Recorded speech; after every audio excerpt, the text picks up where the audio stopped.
Efésios 5, nós vamos ler dos versos 1 até o 21, com bastante atenção. Efésios 5, do 1 ao 21.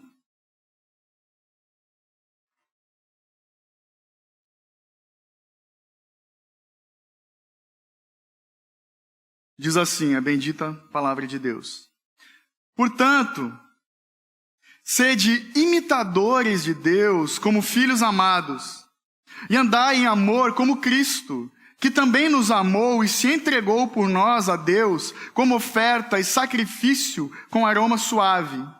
Mas a prostituição e todo tipo de impureza ou cobiça nem sequer sejam mencionados entre vós, como convém a santos.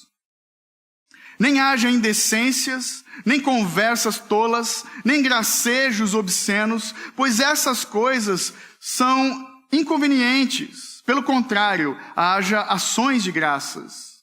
Porque bem sabeis que nenhum devasso, ou impuro, ou avarento, que é idólatra, tem herança no reino de Cristo e de Deus. Ninguém vos engane com palavras sem sentido, pois é por causa dessas coisas que a ira de Deus vem sobre os desobedientes. Portanto, evitai a companhia deles. 8.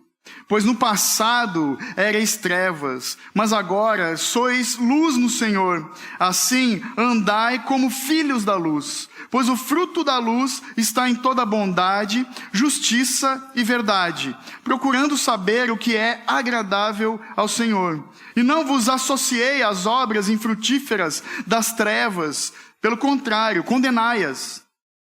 Pois é vergonhoso até mesmo mencionar as coisas que eles fazem às escondidas. Mas todas essas coisas, sendo condenadas, manifestam-se pela luz, pois tudo que se manifesta é luz. Por isso se diz: desperta tu que dormes, levanta-te dentre os mortos, e Cristo te iluminará. Portanto, estai atentos para que o vosso procedimento não seja de tolos, mas de sábios, aproveitando bem cada oportunidade, porque os dias são maus. Por isso, não sejais insensatos, mas entendei qual é a vontade do Senhor. E não vos embriagueis com o vinho, que leva à devassidão, mas enchei-vos do Espírito, falando entre vós com salmos, hinos e cânticos espirituais, cantando e louvando ao Senhor no coração.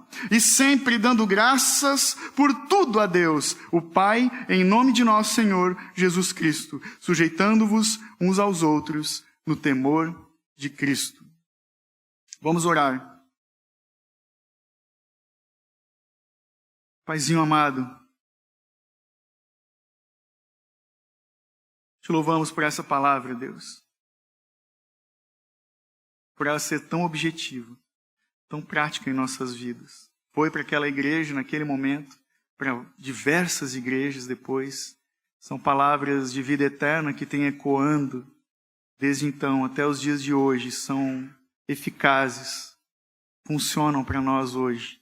Paizinho, nós te pedimos que o Senhor tome os nossos pensamentos cativos, os nossos corações estejam preparados para ouvir a tua voz e para sermos ministrados naquilo que o Senhor tem que tratar conosco no coletivo, enquanto igreja, mas também em particular, no individual, no secreto de cada um de nós. Ser exaltado, Paizinho, ser glorificado em todas as coisas. Em nome de Jesus. Amém. Então, no capítulo 12 de Romanos, a gente começou a tratar, o apóstolo começa a tratar a igreja de forma prática, das práticas de todo cristão que é justificado. E aqui em Efésios, não é diferente. Não é diferente. Várias instruções são dadas para a igreja. Algumas curiosidades. Ninguém discute a autoria dessa carta, Começa falando o nome do apóstolo Paulo, foi ele quem escreveu. É uma das cartas da prisão, e foi escrita na prisão enquanto ele estava preso em Roma. As cartas da prisão são Efésios, Filipenses, Colossenses e Filemon.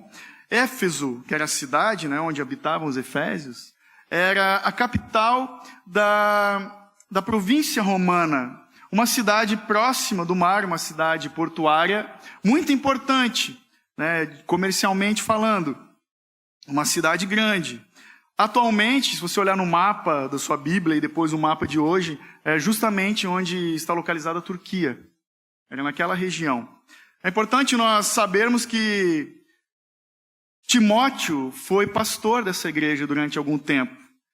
E dizem historiadores que quem levou o evangelho lá para Éfeso foram os amigos de Paulo, aquele casal querido, Áquila e Priscila, que eram colegas, né, que faziam as tendas juntamente com ele durante um tempo. Eles iniciaram o trabalho. Timóteo pastoreou essa igreja e depois de um período, o próprio Paulo foi pastor da igreja dos Efésios durante 3 anos. Então ele tinha um apreço por esses irmãos. Ele tinha um carinho específico, né, por eles. Acontece que a carta aos Efésios, se você já leu e atentou para o capítulo 6, você vai ver que quem levou essa carta em mãos foi Tíquico.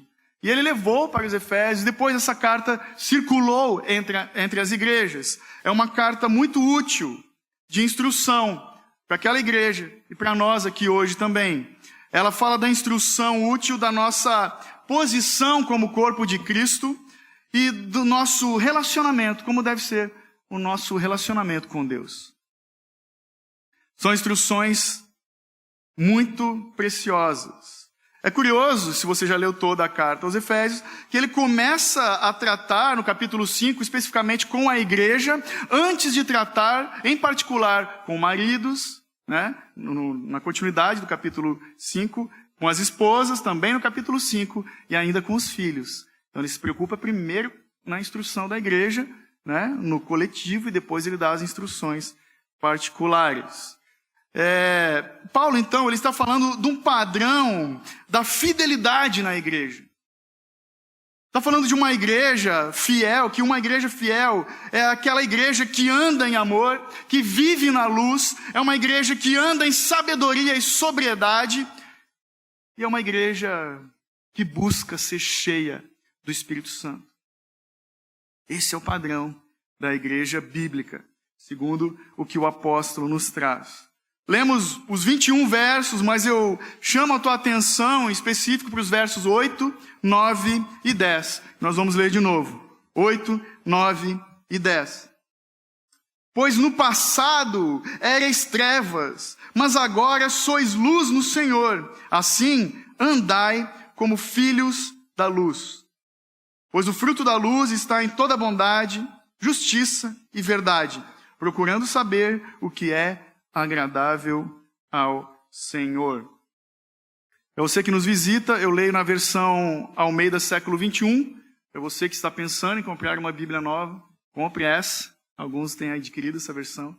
Nós usamos ela de púlpito, gostamos demais. Então ele está falando aqui dos filhos da luz, nesses 3 versos. Resumindo, né?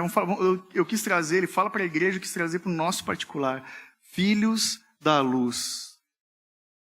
O ser filho é algo que todos nós temos em comum aqui, né? Todo mundo aqui é filho de alguém, ninguém brotou do pé de repolho lá, né? Acho que ninguém aqui acredita nisso. Ninguém veio da cegonha, nós somos filhos de alguém. Temos isso em comum. Outra coisa que nós temos em comum, segundo o que acabamos de ler, é que nós, sem Jesus, éramos filhos das trevas. É o que a palavra diz. Nascemos como filhos das trevas. Ele fala aqui, no passado, nós não simplesmente só nascemos, mas nós éramos filhos das trevas. E agora nós somos chamados para sermos filhos da luz. E dão frutos para a glória de Deus. E ele fala dos frutos. Quando a Bíblia fala de filhos, é bem claro a comparação. E é saudável e é prudente. Quando o apóstolo fala filhos, ele trata também com seus discípulos, os discípulos de Cristo. O próprio Timóteo, né, Paulo chamava do meu filho amado. Então, todo aquele que é filho da luz, filho de Deus, é discípulo de Cristo Jesus. Amém? Isso falando dessa questão da luz, de nós darmos fruto da luz, fala do modo em que eu e você temos que viver. diante de Deus e dos homens, de uma forma prática. Mas o que é a luz? A luz purifica, ilumina, aquece, aponta o caminho, nos avisa dos perigos. E a vida é produzida pela luz. A luz tem a função principal de produzir vida. Me chama muita atenção no verso 9, quando ele fala: pois o fruto da luz está em toda bondade, justiça e verdade. Então o que eu busco tratar e ser tratado aqui hoje é justamente nisso. Que todo aquele que é filho da luz anda na bondade, na justiça e na verdade. O filho da luz, então, é aquele que anda na bondade. O que é a bondade? A bondade é a prática do bem. Na verdade, a bondade é a prática do bem. É uma certa generosidade de espírito. É o prazer em se dar, é o prazer em abençoar, é uma disposição de praticar o bem ao próximo. Só que essa é a bondade de Deus, dadivosa, do amor ágape. A nossa bondade não é assim. A nossa bondade é corrompida. O próprio apóstolo fala, nós estudamos em Romanos 7, o bem que eu quero eu não faço, mas o mal que eu não quero é o que faço. A nossa natureza é caída, é ruim. Sem Jesus não há nada de bom em nós. Eu costumo dizer que quando eu sou queridão com a minha esposa, com os meus filhos, quando eu cuido, quando eu estou proferindo palavras de amor, é a ação da graça de Deus na minha vida e para eles. Quando eu sou ríspido, quando eu sou ruinzinho, grosso às vezes, é minha natureza aflorando. E é contra essa natureza que nós temos que batalhar todo santo dia. A bondade de Deus é perfeita. A nossa é bem tosca. Até porque eu e você, desde pequeno, nós somos ensinados a pensar que somos bons. Não é verdade? Seja bonzinho, senão tu não vai ganhar presente do Papai Noel. Daí o Piá vai lá no shopping, senta no colo do Papai Noel. Qual é a primeira pergunta que o Papai Noel faz? Você foi bonzinho? Uhum. Mentirosinho, né? Joãozinho jogava pedra na janela da vizinha. A gente é ensinado a viver essa questão dos méritos. Eu faço coisas boas. Por isso que é difícil para muita gente entender que nós somos totalmente depravados, destituídos da glória de Deus. Sem a graça de Deus, a gente é muito ruim. É comum, né, as pessoas falarem, se acharem boas também. Uma vez eu fui evangelizar um amigo meu, no começo de conversão, aquele fogo, né, irmão? Eu falei, tu precisa se converter, cara. Ele disse, pra quê? Eu nunca matei, não roubo, não traio minha esposa, não devo nada para ninguém, eu sou bom. E eu não tinha argumentos naquela época. Não conhecia os 5 pontos, irmãos, para argumentar com ele. Tem gente que acha que é boa porque dá o dízimo na igreja e está tudo certo. Também é assim. Acontece que a nossa bondade, fazendo um paralelo com a luz, ela é como uma luz de velas. Não é uma luz constante nem forte. Ela é usada só na necessidade, não constantemente. E com o primeiro ventinho, apagou. Assim é a nossa bondade, né? Um exemplo, estou lá em casa louvando a Deus, o som ligado na cozinha, passa o cachorro, fez um xixi, escorrega no xixi do cachorro. A reação é chutar, coitada da Kitty. Né? Não é dar um glória a Deus quando isso acontece. Quando alguém pisa no nosso calo, a gente fala aleluia? Não, né? Lá em 3 João 1,11 diz, amado, não imite o que é mal, mas sim o que é bom. Aquele que faz o bem é de Deus, aquele que faz o mal não viu a Deus. Temos que nos esforçar para praticar o bem. Está vendo? Não é algo natural. A gente tem que fazer força para praticar o bem. Porque não é da nossa natureza. Sim, é a nossa bondade. Mas a bondade de Deus é a plenitude da bondade. É a perfeição de tudo o que é bom. Deus é bom. É a ação do Espírito Santo em nós. Como eu falei, quando nós praticamos coisas boas, é Deus agindo em nós. Ponto. Deixa marcado esse texto, vamos um pouquinho lá para Romanos, que é muito bom. Romanos 2:4, rapidamente.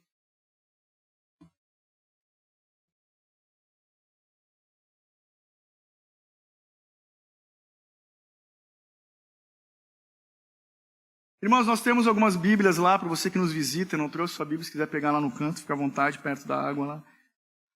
Romanos 2,4 diz assim: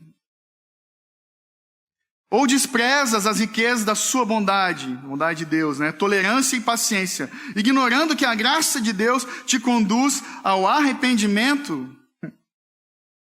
A bondade de Deus é graça sobre as nossas vidas, que nos conduz ao arrependimento. É assim que ela opera. Graça sobre graça. Não vem de nós. É graça. E também Romanos 15, aproveitando que você está lá, vou dar um spoiler, né, irmãos? Infelizmente, mas vamos lá. Romanos 15. 14. Romanos 15, 14.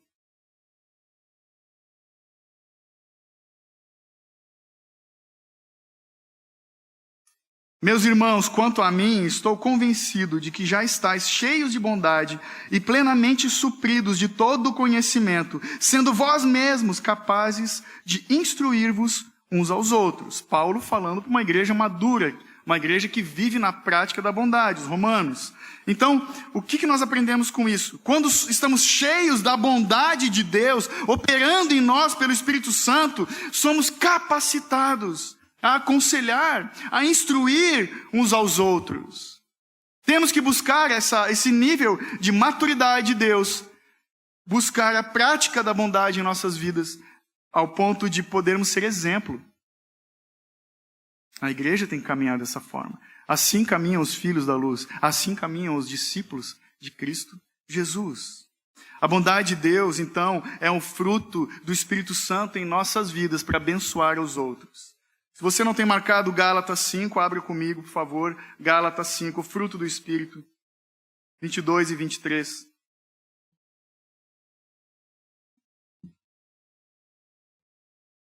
Gálatas 5, 22 e 23. Mas o fruto do Espírito é amor, alegria, paz, paciência, benignidade, bondade, fidelidade, amabilidade e domínio próprio. Contra essas coisas não existe lei. Olha o 24 também, que legal. Os que são de Cristo Jesus crucificaram a carne juntamente com suas paixões e desejos. Tem gente, eu acho bonitinho, quando a gente vai na casa do irmão ou da irmã e tem o fruto do Espírito como imã da geladeira. Eu acho isso muito bom, muito proveitoso para nos lembrar de que temos que dar desse fruto na nossa casa, na igreja. Marca lá se não tiver marcado. Na minha tá, faz tempo já. Eu vivo remarcando esse texto para não esquecer. Então, à medida que a nossa bondade é como a luz de velas, a bondade de Deus é como lâmpada cheia de óleo do Espírito, que aquece, que transforma, luz que transforma o ambiente das nossas vidas. Assim é a bondade de Deus. Amém? Glória a Deus. Nós vemos então também no texto, voltando ali para Efésios 5, de que os filhos da luz andam na justiça. E o conceito de justiça pela Bíblia é dar aos homens e a Deus o que lhes pertence. Mas também, assim como a nossa bondade torta a nossa justiça muito mais. A nossa justiça, irmão, ela é centrada nos nossos umbigos. Lá em Isaías 64, 6, ele fala que a justiça dos homens é como trapo de imundícias. Que era o absorvente que as mulheres usavam naquela época. Trapo de imundícia. A nossa justiça própria, né? Por exemplo, lá em casa funciona assim. Você deve ter o seu modus operandi na sua casa também. Se eu fiz o almoço, eu não lavo a louça. Isso é justo, né, irmão? Isso é a minha justiça própria. Quando o servo devia querer fazer o almoço, lavar a louça, né? Também o que opera lá em casa, se a Sheila fez as unhas, ela já chega assim em casa, né? Eu não lavo a louça. Ela acha justo e por amor eu vou lá e lavo. Os meninos têm nos ajudado também. Uma vez eu cheguei lá, a gente mora num apartamento, né? E lá no condomínio nós temos 2 vagas de carro. E eu uso uma só. Cheguei em casa, tinha um carro estranho na minha segunda vaga. Enchi o peito. Não é justo. Quem é que está botando o carro na minha vaga sem me avisar? Eu pago por essa vaga. Eu pago o IPTU, eu comprei. Essa vaga é minha. Botei um bilhete. Bem crente. Mentira, não foi. Um bilhete, não xinguei nada, mas, por favor, que abuso. Tchananã, botei. Porque eu perguntei pro guardinha, não sabia. Aí subi, né? Fui lá para casa, estava o meu cunhado. Tu viu meu carro novo lá na tua vaga? É assim que a gente caminha. Não pisa no meu calo. Essa é a nossa justiça, centrada nos nossos umbigos. Mas a justiça de Deus, meus irmãos, é centrada em Jesus, na pessoa de Cristo. Porque Deus é justo. Ele é o justo juiz de toda equidade, né? De tudo que é perfeito. Ele é perfeito em sua justiça. A justiça de Deus é Cristo crucificado, irmãos. É Cristo na cruz. O Cristo que se fez pecado para eu e você sermos justificados, comprados pelo sangue do Cordeiro. O castigo que nos trouxe a paz. A justiça de Deus é graça de Deus para os seus filhos. A justiça de Deus é o Cristo ressurreto. Romanos 8:1 diz, portanto agora nenhuma condenação, que texto maravilhoso, nenhuma condenação há para os que estão em Cristo Jesus, que não andam segundo a carne, mas segundo o Espírito. Cristo ressurreto é a justiça de Deus, é a justificação dos escolhidos de Deus, isso é justiça para nós. É como uma luz intensa, firme e constante, como um farol na rocha, firmado na rocha, apontando o caminho da justiça em meio à tempestade, irmãos. Assim é a justiça de Deus, inabalável, perfeita, incomparável. Cristo glorificado. É a irradiante luz da glória de Deus. Desde o Gênesis até o Apocalipse, essa é a justiça de Deus a todo homem que crê, a todo aquele que é filho de Deus, a todo aquele que é justificado, todo que foi comprado pelo sangue do Cordeiro. E dessa forma, através dessa obra de justiça, o Pai é glorificado no Filho, porque Cristo é justiça de Deus. O justo pelos injustos, o perfeito que se fez pecado para salvar pecadores como eu e você.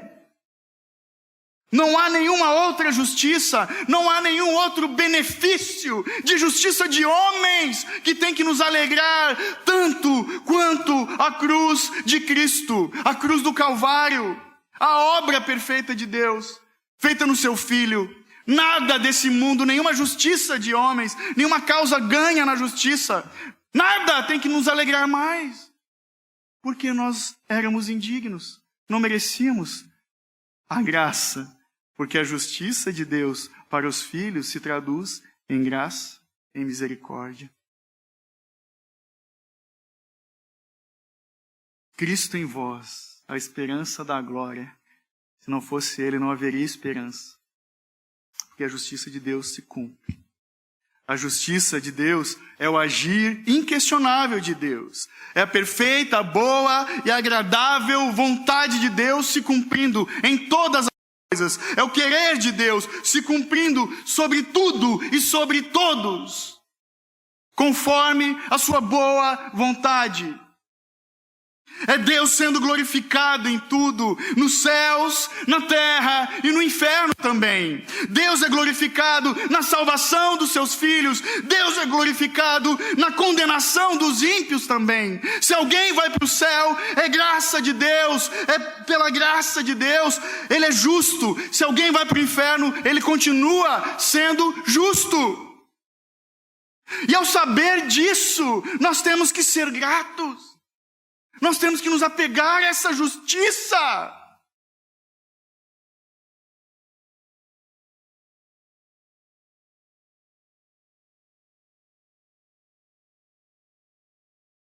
É o perdão de Deus sobre as nossas vidas, irmão. Ele é glorificado nisso. Por quê? Não sabemos. Porque Ele quis. Lá em João 8:12, Diz assim: falou-lhes, pois, Jesus outra vez, dizendo: eu sou a luz do mundo. Quem me segue não andará em trevas, mas terá a luz da vida. Os filhos de Deus, os filhos da luz, andam na bondade e debaixo da justiça de Deus. Vou pedir um copo d'água para alguém, a galera do louvor estava com sede. Por favor, obrigado. Então nós temos que meditar nessas coisas, da bondade de Deus, que é bem diferente da nossa, da justiça de Deus, que é de modo muito mais excelente que a nossa. Obrigado.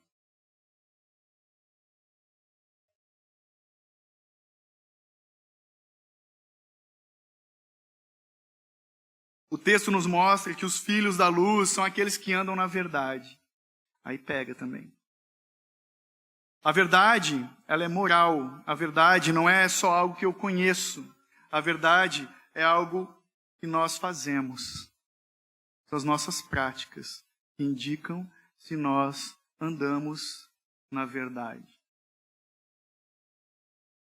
Porque o nosso conceito, irmãos, de verdade é o fake news.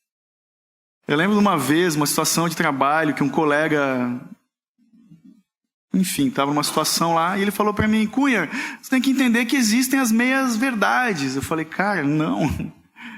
A Bíblia que eu leio diz: seja o teu sim, sim, o teu não, não.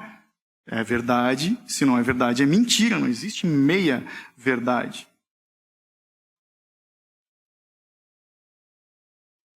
E viver a verdade fala de sinceridade, né? Eu gosto disso. A sinceridade, né? Sem ceras, sem máscaras. De nós, como filhos, como irmãos, confessarmos nossos pecados uns aos outros. Gente que trabalhou muito tempo com jovens. Tinha algumas situações, e eu e a Sheila, a gente é meio bobinho. Sentavam na mesa para conversar e falavam: não, eu estou fazendo assim, estou fazendo assado. Depois tu ia ver, cara, deslavada, mentira. Até onde nós vamos conseguir sustentar a mentira das nossas vidas? Dizem por aí que a mentira tem perna curta. Eu conheci um cara que tinha uma perna menor que a outra. E ele: qual é teu nome, velho? Me chama de mentira. Então, realmente, a mentira nos impede de viver a verdade de Deus. A nossa verdade como eu falei, fake news. É a cultura de Hollywood, é a cultura do Instagram, é a cultura da publicidade, do Photoshop, né? Tem até umas campanhas aí, ó, foto de verdade mesmo das modelos, né? Tem um movimento aí, estria, celulite, glória a Deus. É isso. E essa cultura das meias verdades, do fake news, da verdade que é conivente, que é boa para mim, ela é tão forte, ela é tão presente nos nossos dias, que infelizmente ela invadiu muitas igrejas. Nós temos visto falsos profetas de hoje, eles têm outros nomes, né? Podemos dizer que eles são os empreendedores, os comerciantes da fé, que têm dourado a pílula, deixado de pregar o evangelho que confronta, para manter a sua igreja cheia. Eu costumo dizer, você sabe, já viu falar isso algumas vezes, que as duas funções principais do evangelho é nos confrontar na verdade e nos consolar no amor de Deus. Ore por mim, ore pelos presbíteros, por cada um que assume o púlpito aqui, para nós pregarmos sempre e somente a verdade de Deus. A frase do Martinho Lutero, falamos esses dias: a paz, se possível, a verdade a qualquer custo, em todo tempo. A verdade, irmãos, a verdade. Amém? Glória a Deus. E também é assim porque nós vivemos esse tempo de relativismo, né? Cada um: não, eu vejo do meu jeito, não. E isso é interessante nós entendermos. A gente vive num tempo aí da filosofia, vive num tempo de muitos ismos por aí, né? Principalmente do dualismo. É a velha história do copo. Esse copo, ele está meio cheio ou está meio vazio? Cada um vai dizer alguma coisa, cada um tem o seu ponto de vista. Eu acho que está meio cheio. Alguém vai dizer, não, ele está meio vazio. Né? E glória a Deus que nós temos a palavra de Deus, que é a verdade, inerrante, imutável, perfeita, que não deve nada para ninguém. Vamos para a palavra de Deus. Isso nos ajuda a vencer o dualismo, o relativismo e a cultura do fake news. Assim a nossa verdade. Mas a verdade de Deus, então, já dei spoiler, é a sua própria palavra. Abre comigo Mateus 4, por favor.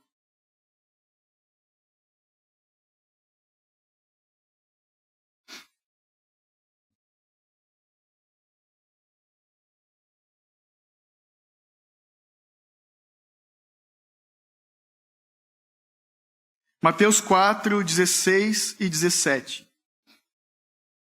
Eu amo esse texto também. Aqui Mateus está citando Isaías quando ele diz: o povo que vivia em trevas viu uma grande luz. Sim, uma luz raiou para os que viviam na região da sombra da morte. Daí em diante, Jesus começou a pregar dizendo: arrependei-vos, porque o reino do céu chegou.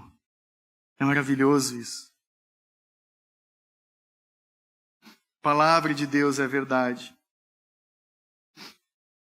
Verdade sobre nós. Traz todas as coisas à luz. Não existem meias verdades. Não existem coisas ocultas diante do Senhor que tudo vê. Amém? Em João 8, 31 e 32, Jesus dizia: pois aos judeus que criam nele, se vós permanecerdes na minha palavra, verdadeiramente sereis meus discípulos, e conhecereis a verdade, e a verdade vos libertará. Discípulo de Jesus vive na verdade. E Jesus é a verdade, né? Eu sou o caminho, a verdade e a vida. De novo, João, vamos lá, João 1. Abre comigo, por favor.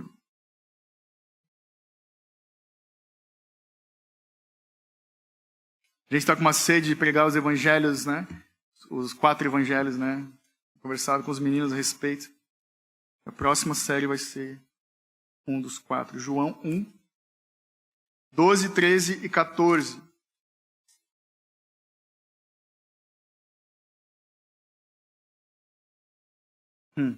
A primeira música foi cantada, o verbo fala desse texto. João 1, 12. Mas a todos que o receberam, aos que creem no seu nome, deu-lhes a prerrogativa de se tornarem filhos de Deus, os quais não nasceram da linhagem humana, nem do desejo da carne, nem da vontade do homem, mas de Deus. E o verbo se fez carne e habitou entre nós, cheio de graça e de verdade. E vimos a sua glória como a glória do unigênito do Pai. Cheio de graça e verdade. Assim é Jesus. E assim nós temos que ser. A verdade não é só dizer sim para tudo. Também nós temos que falar a verdade em amor para as pessoas. Não sei se você lembra de um filme do Jim Carrey, O Mentiroso. Que ele mentia, daí foi desafiado a falar sim para tudo. E ele se deu mal, né, para quem assistiu o filme. É nós falarmos não, em função da verdade.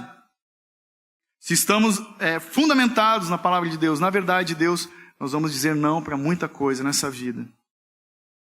Também falando da verdade, o texto, né, bem conhecido: nem só de pão viverá o homem, mas de toda a palavra que sai da boca de Deus. A palavra de Deus, que é a verdade, nos sustenta, nos alimenta, nos fortalece em Cristo. Glória a Deus. Mas então, a partir dessas 3 verdades do texto, os filhos da luz andam na bondade, na justiça e na verdade, de uma forma prática. O que eu e você podemos aplicar disso? O que eu aprendo como um filho da luz? Leia o verso 10 de Efésios 5, né? O texto que a gente leu. Leia de novo. Efésios 5, 10. Procurando saber o que é agradável a Deus. Quando nós buscamos andar na prática da verdade, da justiça, da bondade de Deus, nós começamos a entender, a discernir o que agrada a Deus. Efésios 4, 21 também volta um pouquinho.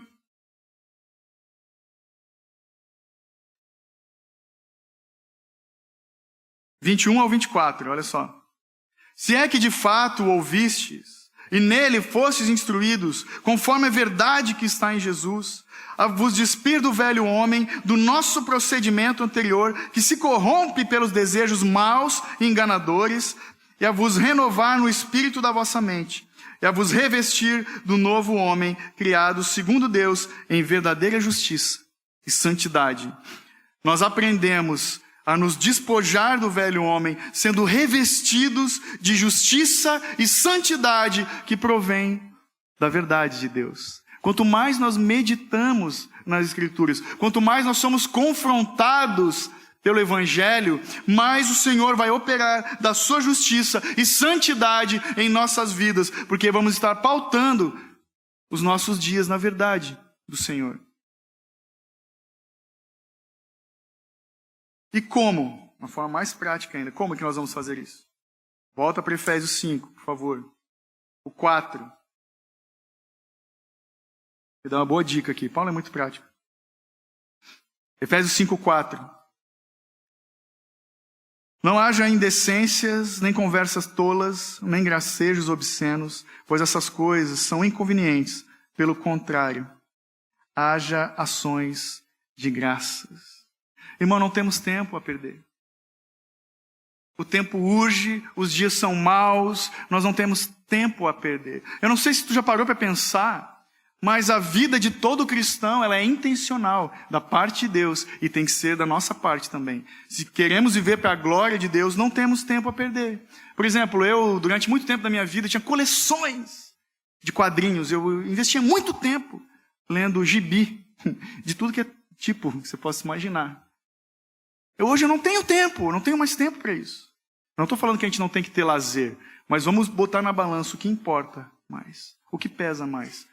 Ficar 2 horas, 3, 4 horas no Netflix e deixar o teu devocional, a tua Bíblia mofando lá no canto do teu quarto? Ou, em primeiro lugar, ter a sua vida devocional em casa, em família e depois partir para o lazer. A gente tem ministrado isso com os meninos. Chega da escola, quer ir para o videogame? Não. Eles jogam sexta, sábado e domingo. Eu sempre pergunto, sou até chato, tem tarefa? Tem tarefa hoje? Tem, então vai fazer. Não, não tem. Então vamos ajudar alguma coisa em casa? Depois. Nós temos que nos policiar. Mas aqui o texto fala com ações de graças, também fala de gratidão. Cara, o que tem agradado os nossos corações diante de Deus? Fala da gratidão de quem é filho, de um filho que entende que antes, eu e você, nós estávamos mortos na condição de sono, de morte, de letargia. Estávamos nas trevas, éramos das trevas, como nós lemos no texto. Mas a graça de Deus nos alcançou e fomos convertidos ao Senhor. Despertamos do sono, ressuscitamos dos mortos, podemos dizer. É a graça de Deus. E somos transportados das trevas para a luz de Cristo Jesus. Eu não sei se tu já teve a experiência de ir num lugar onde não tem luz, luz artificial, e ver um céu estrelado. Uma vez eu passei um fim de semana numa fazendinha lá em Lages, meio afastado da cidade, e de noite eu fui ver, não tinha nenhuma luz acesa. Eu nunca tinha visto. Alguém já viu isso? Maravilha, né? Que lindo, um céu estrelado. Aquele monte de estrela. Cara, me senti no planetário. Piada de apartamento, né? Me senti no planetário. Que lindo aquilo. Fiquei lá na escuridão, contemplando as estrelas dos céus. Muitos cristãos têm feito isso. Estão nas trevas, achando que está tudo certo. Mas estão muito afastados da luz, contemplando aqueles que brilham. Porque nós não somos chamados para contemplar a luz de Cristo. Nós somos chamados para refletir, para sermos luz nesse mundo, para refletirmos a luz de Cristo. É para isso que nós somos chamados. E por isso que em Efésios 5, o 14 fala, leia comigo. Ele até fala, por isso se diz, desperta tu que dormes, levanta-te dentre os mortos e Cristo te iluminará. Paulo está exortando essa igreja a andar na luz. Paulo está exortando esses irmãos, e essa palavra é útil para mim e para ti, porque essa mesma igreja que foi exortada por Paulo naquela época, é a primeira igreja, meu irmão, das 7 igrejas do Apocalipse, que foi exortada pelo próprio Jesus. Abre comigo Apocalipse 2, para nós caminharmos para a conclusão. Apocalipse 2.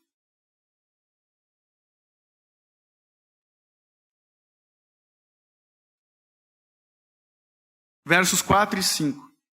Olha o subtítulo lá na tua Bíblia. Carta à igreja de quem? Em Éfeso. Tenho contra ti, porém, o fato de que deixaste o teu primeiro amor. Lembra-te, pois, de onde caíste. Arrepende-te e volta às obras que praticavas no princípio. Se não te arrependeres, logo virei contra ti e te tirarei o teu candelabro do seu lugar.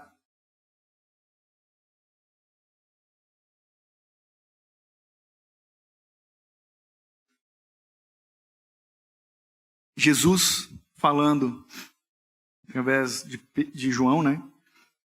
Para essa igreja especificamente. Voltar ao primeiro amor. Eu não sei qual é a tua história de vida com o Senhor, mas durante muito tempo eu achava que o primeiro amor era aquele gostosinho, né? Aquela paixão por Jesus, aquele manto. Não é disso que a Bíblia está falando. Está falando de que Jesus tem que voltar a ser o principal em nossas vidas. O mais importante. Cara, eu sou sincero em rasgar meu coração com você aqui. Uma coisa que me choca é culto de ceia. Saber que tem alguns irmãos que estão em casa. Qual a importância de Cristo na vida desses cristãos?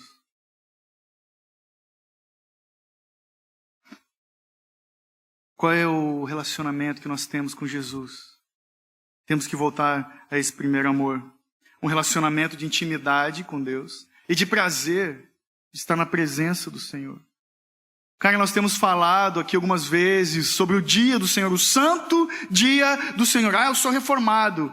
Cara, se tu é reformado mesmo, dá o valor devido para esse dia. Não são 2 horas, ou às vezes 1h30 do teu domingo dedicado a Deus, meu irmão. É o dia inteiro do Senhor. O primeiro dia da semana. Pensando nas coisas do alto. Buscando em Deus. Se consagrando. Cara, vai pro inferno o teu futebol. Vem pra igreja.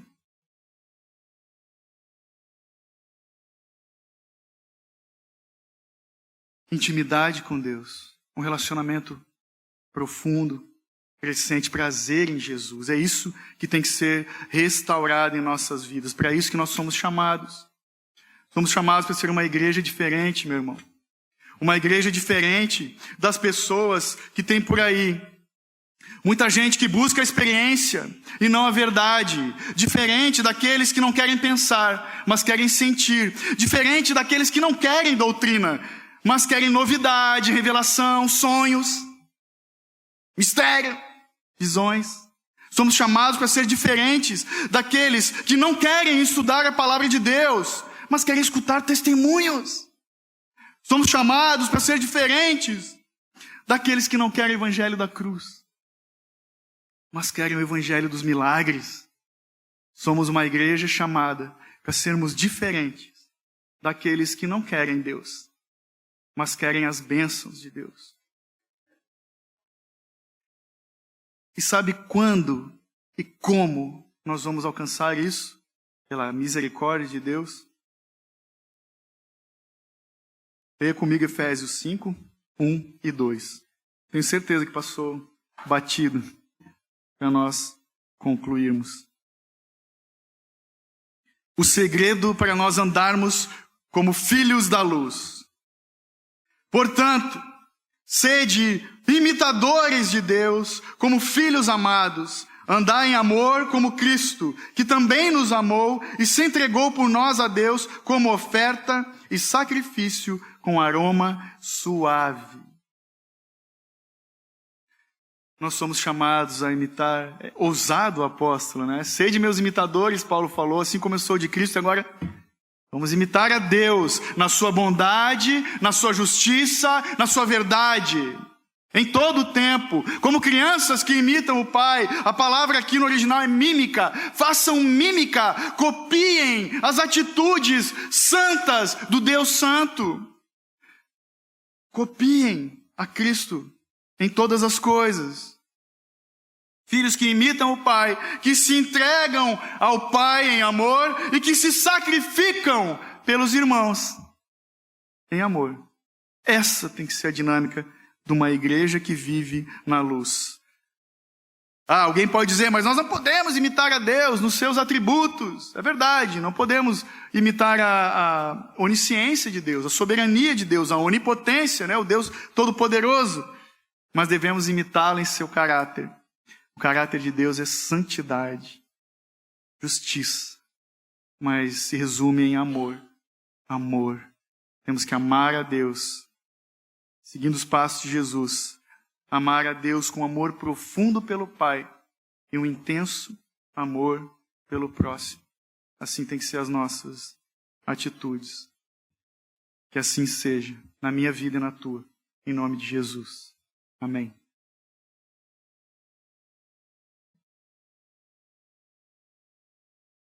Glória a Deus.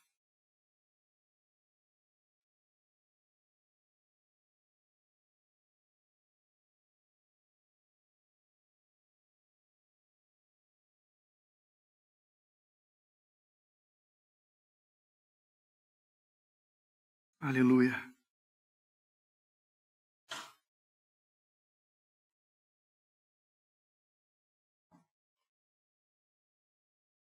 Nós vamos ministrar a Santa Ceia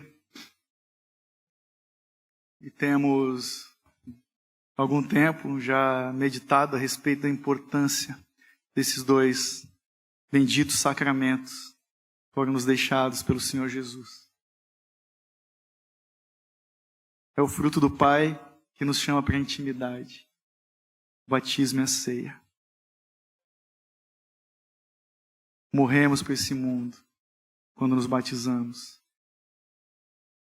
Nós falamos publicamente, queremos viver como aquele que morreu por nós.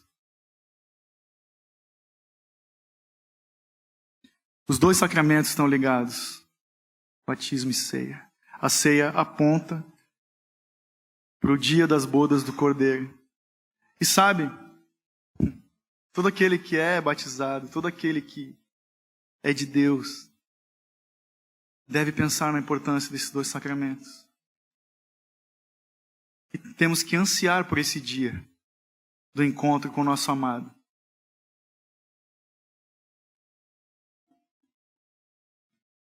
Peço que você se coloque de pé, nós vamos orar, vamos ministrar uma canção, depois vamos participar.